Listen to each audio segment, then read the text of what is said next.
பிதா சுதன் பரிசுத்தாவின் பெயராலே ஆமேன். மரியே வாழ்க. இன்றைய வார்த்தை, இரக்கம் காட்டாதோருக்கு இரக்கமற்ற தீர்ப்புதான் கிடைக்கும், இரக்கமே தீர்ப்பை வெல்லும். There will be no mercy for those who have not shown mercy to others, but if you have been merciful, God will be merciful when he judges you. யாக்கோபு அதிகாரம் 2 வசனம் 13. நம்மிடம் இரக்கம் இல்லாவிட்டால் நம்மிடம் நம் கடவுள் இயேசு கிறிஸ்து இல்லை. நாம் வளமுடன் வாழ்வதற்கு நம் கடவுள் இயேசு கிறிஸ்துவின் இரக்கம் நமக்கு மிகவும் தேவையானது.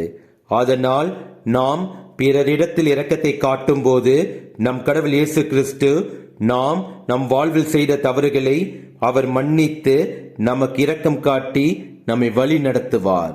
இயேசுவுக்கே புகழ். மரியே வாழ்க. ஆமேன்.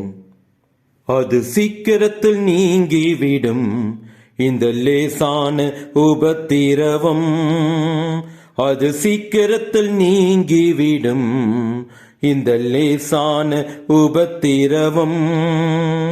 சோர்ந்து போகாதே நீ, சோர்ந்து போகாதே, சோர்ந்து போகாதே நீ, சோர்ந்து போகாதே. அது சீக்கிரத்தில் நீங்கிவிடும் இந்த லேசான உபத்திரவம், அது சீக்கிரத்தில் நீங்கிவிடும் இந்த லேசான உபத்திரவம்.